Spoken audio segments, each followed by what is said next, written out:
Good morning everyone, welcome to police वाला classes. आज 4 अक्टूबर है, तो अब हम अपनी करंट अफेयर्स की क्लास स्टार्ट करते हैं। हार तो वो सबक है जो आपको बेहतर होने का मौका देती है। हार से कभी भी निराश नहीं होना चाहिए दोस्तों। हार आपको एक सबक देती है कि आप क्या इंप्रूव कर सकते हैं या आपने क्या गलत किया। तो हार के ही जीतने वाला बाजीगर कहलाता है। तो अब हम अपनी क्लास स्टार्ट करते हैं। 4 अक्टूबर को ही विश्व में हुई महत्वपूर्ण घटनाएं देख लेते हैं कि 4 अक्टूबर का आज तक का इतिहास क्या रहा है। 1227 में खलीफा अल आदिल की हत्या कर दी गई थी दोस्तों। उसके जो जो इंपॉर्टेंट रहेंगे दोस्तों, मैं उन पे स्टार मार्क कर दूंगा, आप नोट डाउन कीजिएगा। तो ये आप वर्ल्ड की 4 तारीख की हिस्ट्री है, तो आप देख लीजिएगा। हम सीधा इंडियन हिस्ट्री की बात करते हैं।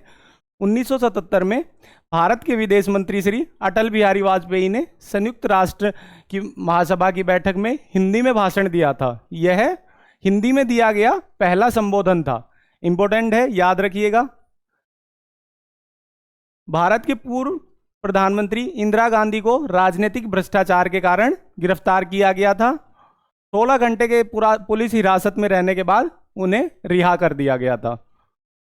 1986 में भारत हेलीकॉप्टर निगम की स्थापना हुई थी और 2013 में आंध्र प्रदेश राज्य के विभाजन के भारत के समझौते के कारण सीमांध्र क्षेत्र में आपत्तियां और हमले चल रहे संप्रदाय आंदोलन के कारण हुए थे। और भारतीय फिल्म निर्देशक एवं निर्माता नागेश्वर राव का आज ही के दिन निधन हुआ था। तो ये थे कुछ महत्वपूर्ण इवेंट्स दोस्तों। ये अटल बिहारी वाजपेयी जी वाला याद रखिएगा और नोट डाउन कर लीजिएगा। फर्स्ट क्वेश्चन है हमारे पास, हाल ही में प्रधानमंत्री नरेंद्र मोदी ने किस राज्य में रामागुंडम एनटीपीसी परियोजना का उद्घाटन किया है? तो प्रधानमंत्री श्री नरेंद्र मोदी ने हाल ही में एनटीपीसी की जो परियोजना है उसका उद्घाटन तेलंगाना में किया है दोस्तों। यह अगर हम तेलंगाना की बात करें तो तेलंगाना का ऑफिशियली गठन कब हुआ था? तेलंगाना का ऑफिशियली गठन 2014 में हुआ था। इसके फर्स्ट अगर मुख्यमंत्री पूछ लिए जाएं आपसे तो के चंद्रशेखर राव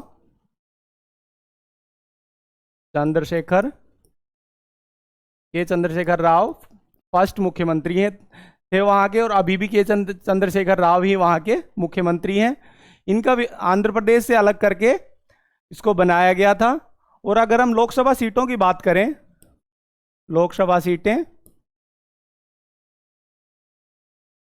लोकसभा की कुल वहां पे 17 सीटें हैं दोस्तों। तो अब हम कुछ तेलंगाना की हिस्ट्री देख लेते हैं।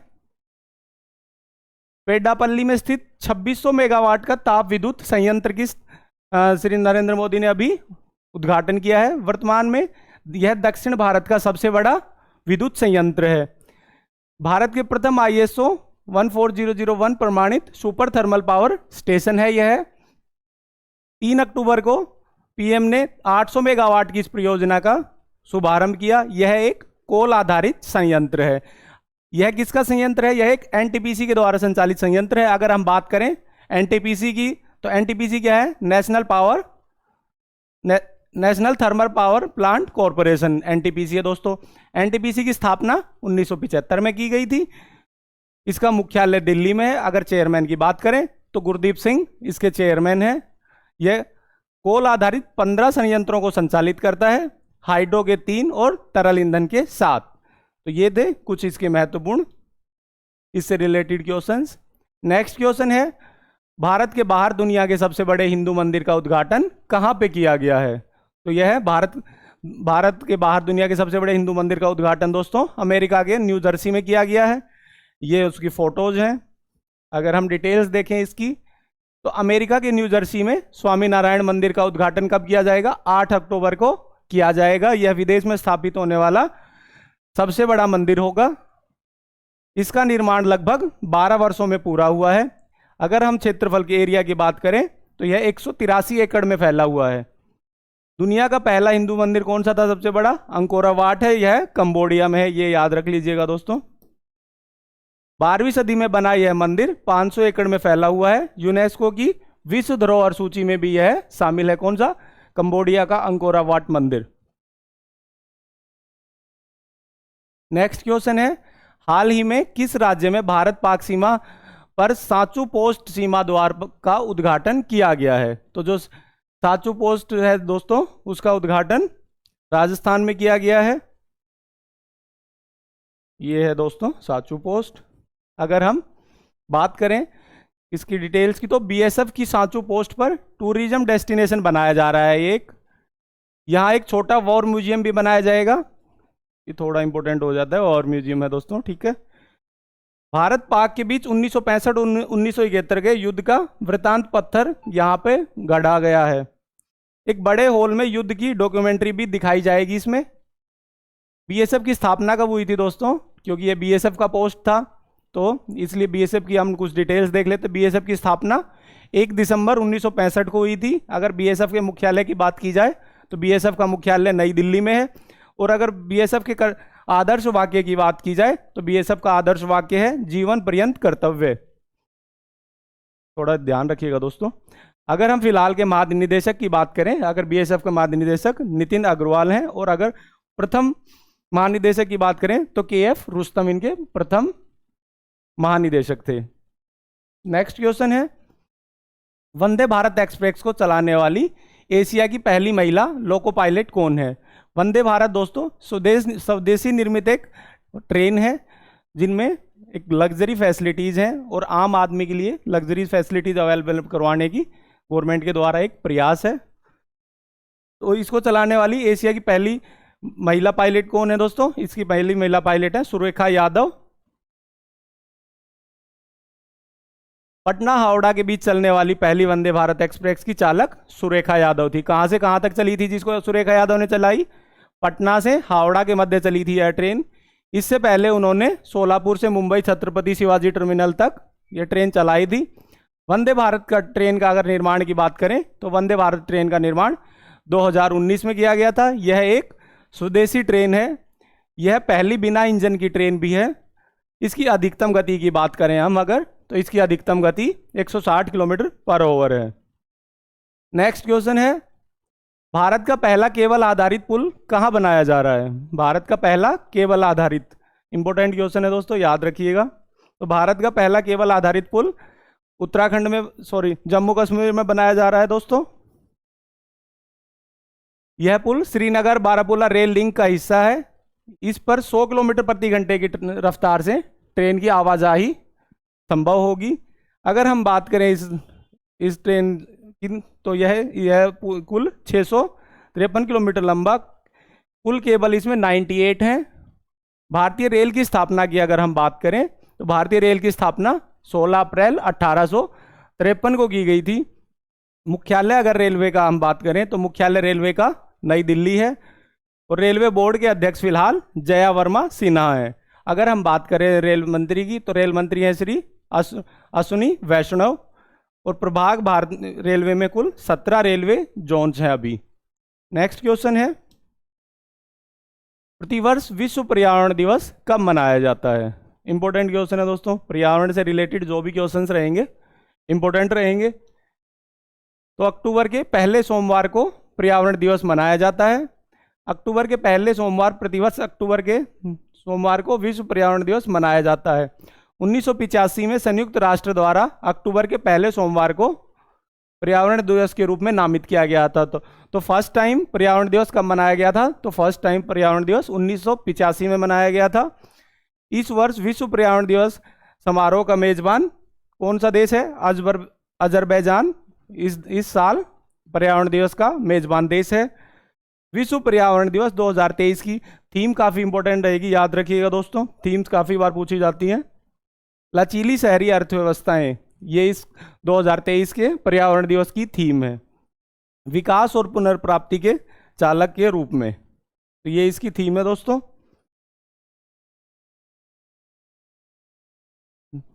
नेक्स्ट क्वेश्चन है, मेडिसिन में 2023 का नोबेल पुरस्कार किसे दिया गया? तो जो मेडिकल में 2023 का पुरस्कार कैटालिन कोरिका और ट्रू विसमैन को दिया गया है।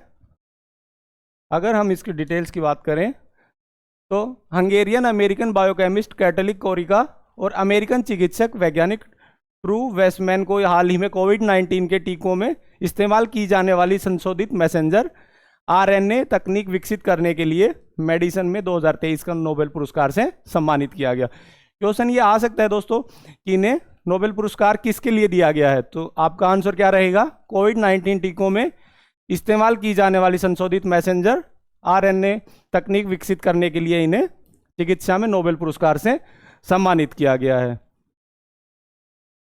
नेक्स्ट क्वेश्चन है, निम्न में से किस देश में चक्रवाती तूफान उस्मान हाल ही में आया है, या उस्मान ने सबसे ज्यादा तबाही किस देश में मचाई है?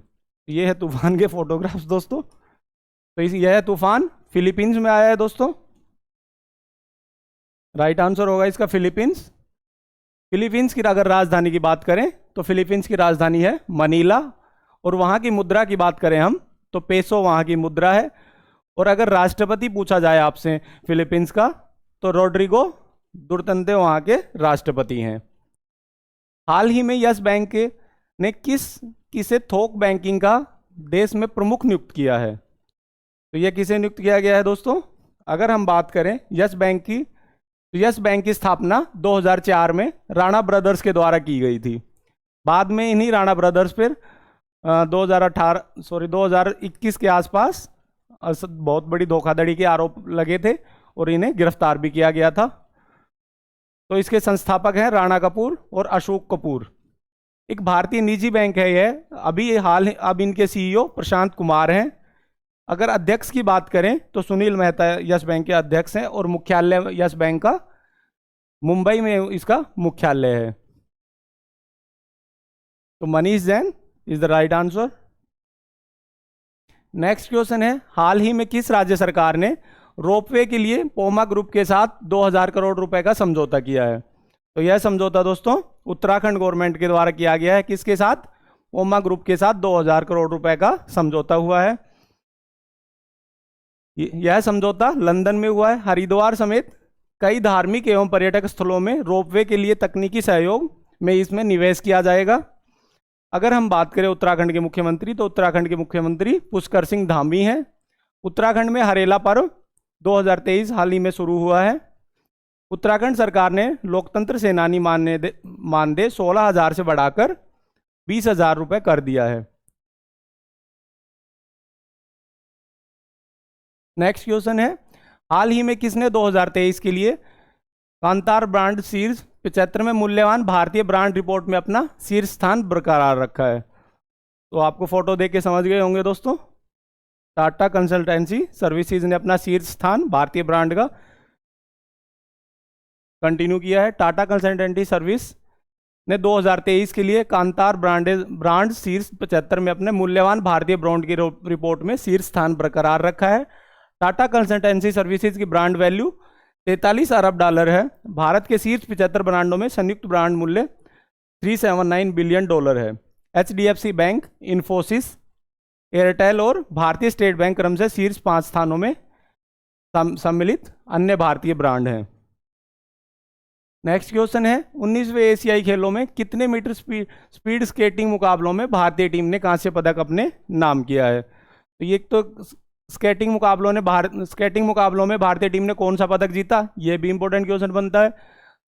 तो कांस्य पदक भारतीय टीम ने अपने नाम किया था। तो यह कितने मीटर में? यह 3000 मीटर में अपने नाम किया था दोस्तों इन्होंने। एशियाई खेलों का आयोजन 23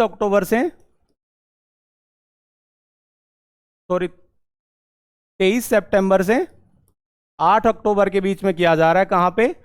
चीन में। और अभी अगर भारत की रैंकिंग की बात की जाए पदक तालिका में तो भारत 15 गोल्ड मेडल के साथ में 4th पोजीशन पे है दोस्तों।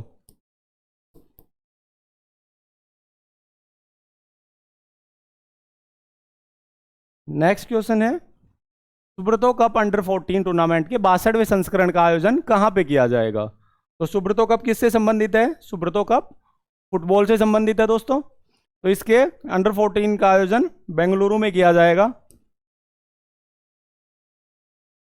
Subroto cup international football tournament के 62वें संस्करण का सब जूनियर बालक वर्ग में बैंगलोर में किया जाएगा। सुब्रतो कप की शुरुआत की बात करें अगर हम तो सुब्रतो कप की शुरुआत 1960 में की गई थी। इसका आयोजन वायुसेना खेल नियंत्रण बोर्ड के द्वारा किया जा रहा है। नेक्स्ट क्वेश्चन है, हाल ही में भारत की किस टेबल टेनिस खिलाड़ी, किस जोड़ी ने 19वीं एशियाई खेलों में कांस्य पदक प्राप्त किया है? अगर हम बात करें टेबल टेनिस में तो युगल वर्ग में, महिला युगल में यह भारत के लिए पहला पदक है दोस्तों। अब तक भारत ने कोई पदक टेबल टेनिस की युगल स्पर्धा में नहीं जीता था। तो यह किसके द्वारा जीता गया है? यह जीता गया है अहिका मुखर्जी और सिद्धर्था मुखर्जी के द्वारा। सेमीफाइनल में उन्हें उत्तर कोरिया से 4-3 की हार का सामना करना पड़ा और सेमीफाइनल में हार की वजह से इन्हें कांस्य पदक मिला। यह एशियाई खेलों में महिला युगल में भारत का पहला और टेबल टेनिस में कुल मिलाकर तीसरा पदक है। 2 पदक जकार्ता में मोनिका बत्रा और शरद कमल के द्वारा मिश्रित युगल में कांस्य पदक जीता गया था जकार्ता में हुए एशियाई खेलों में। दोस्तों, राज संघर्ष की जो चलता है वो ही संसार को बदलता है। जिसने रातों से जंग जीती है सुबह सूर्य बनकर वही चमकता है। थैंक यू वेरी मच दोस्तों, thank you for watching. I hope आपके लिए क्लासेस हेल्पफुल रहेंगी। इनकी पीडीएफ आपको हमारे टेलीग्राम चैनल पुलिस वाला क्लासेस पर अवेलेबल करवा दी जाएगी। Thank you very much, thank you.